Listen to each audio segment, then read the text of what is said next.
السلام علیکم ورحمۃ اللہ وبرکاتہ۔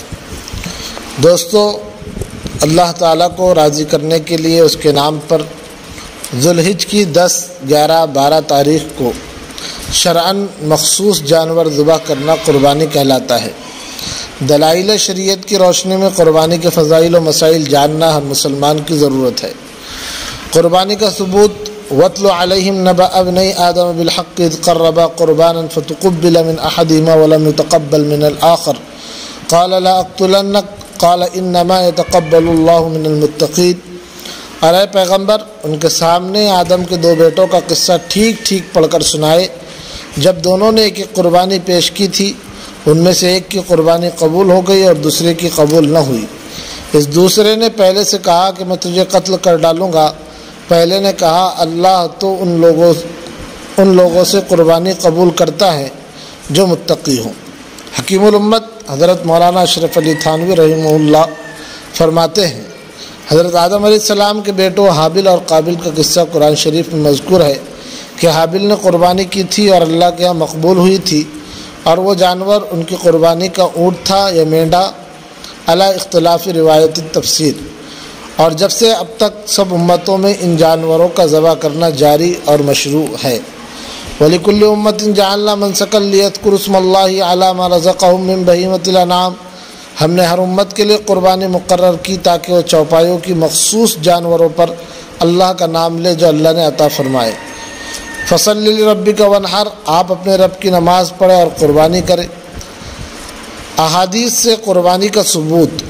امام ابو عبداللہ محمد بن یزید ابن ماجہ القزوینی رحمۃ اللہ علیہ حدیث مبارک نقل کرتے ہیں، عن زید بن ارقم رضی اللہ عنہ قال قال اصحاب رسول اللہ صلی اللہ علیہ وسلم یا رسول اللہ ما هذه الاضاحی قال سنة ابیکم ابراہیم علیہ السلام قالوا فما لنا فيها يا رسول الله قال بكل شعرة حسنة قالوا فالصوف يا رسول الله قال بكل شعرة من الصوف حسنة۔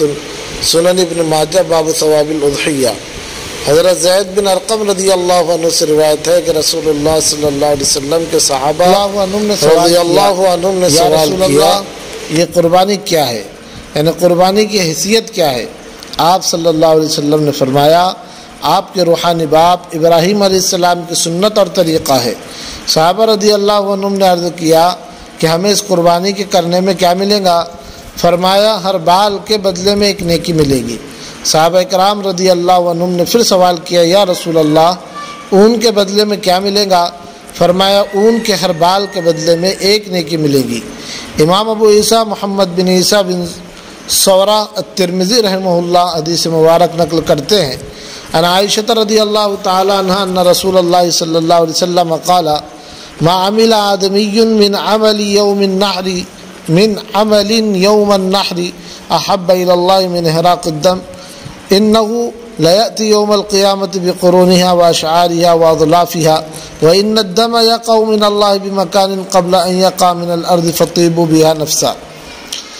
ترجمہ حدیث ہے، حضرت عائشہ رضی اللہ عنہا سے روایت ہے کہ رسول اللہ صلی اللہ علیہ وسلم نے فرمایا قربانی کے دن کوئی نیک عمل اللہ تعالیٰ کے نزدیک قربانی کا خون بہانے سے محبوب اور پسندیدہ نہیں، اور قیامت کے دن قربانی کا جانور اپنے سینگوں، بالوں اور کھروں سمیت آئے گا، اور قربانی کا خون زمین پر گرنے سے پہلے اللہ تعالیٰ کے ہاں شرف قبولیت حاصل کر لیتا ہے، لہٰذا تم خوش دلی سے قربانی کیا کرو۔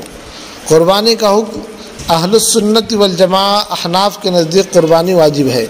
امام فخر الدین ابو محمد عثمان بن علی الزیلعی حنفی رحمہ اللہ فرماتے ہیں تجب علی حر مسلم مقیم موسر عن نفسه لا عن طفله شاة او سبع بدنة یوم النحر الى آخر ایامه۔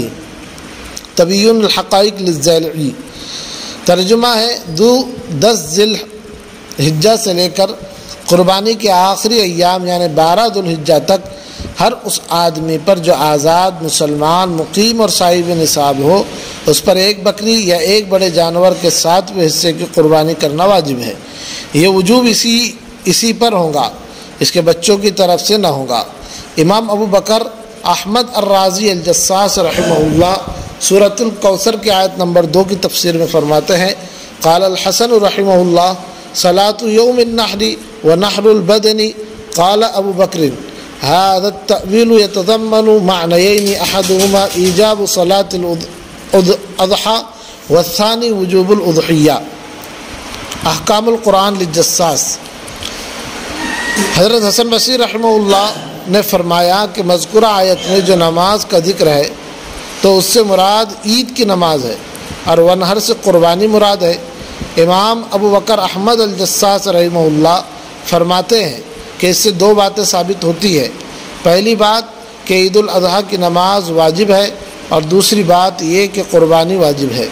مشہور مفسر علامہ قاضی ثناء اللہ پانی پتی رحمۃ اللہ علیہ اس آیت کی تفسیر میں فرماتے ہیں قال اکرمۃ وعطاء وقتادۃ فصل لربک صلاة العید یوم النحر وانحر نسکک فعلی هذا یثبت به وجوب صلاة العید والاضحیہ۔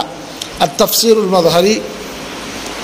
حضرت اکرمہ، حضرت عطا، حضرت قتادہ رحمہم اللہ فرماتے ہیں کہ فصل لربک سے مراد یہ ہے کہ قربانی کے دن نماز عید ادا کرو اور ونحر سے مراد یہ ہے کہ قربانی کرو۔ اس سے ثابت ہوتا ہے کہ نماز عید اور قربانی دونوں واجب ہے۔ امام ابو عبداللہ محمد بن یزید ابن ماجہ القزوینی رحمہ اللہ حدیث مبارکہ نقل کرتے ہیں عن ابی ہریرہ رضی اللہ عنہ ان رسول اللہ صلی اللہ علیہ وسلم قال من كان له ساعة ولم يضحي فلا يقربن مصلانا۔ سنن ابن ماجہ باب الاضاحی ہی واجبۃ ام لا۔ ترجمہ حدیث ہے حضرت ابو ہریرہ رضی اللہ عنہ سے روایت ہے رسول اللہ صلی اللہ علیہ وسلم نے فرمایا جس شخص کو قربانی کی وسعت حاصل ہو اور وہ قربانی نہ کرے تو وہ ہماری عیدگاہ کے قریب نہ آئے۔ وسعت کے باوجود قربانی نہ کرنے پر آپ صلی اللہ علیہ وسلم نے سخت وعید ارشاد فرمائی اور وعید ترک واجب پر ہوتی ہے۔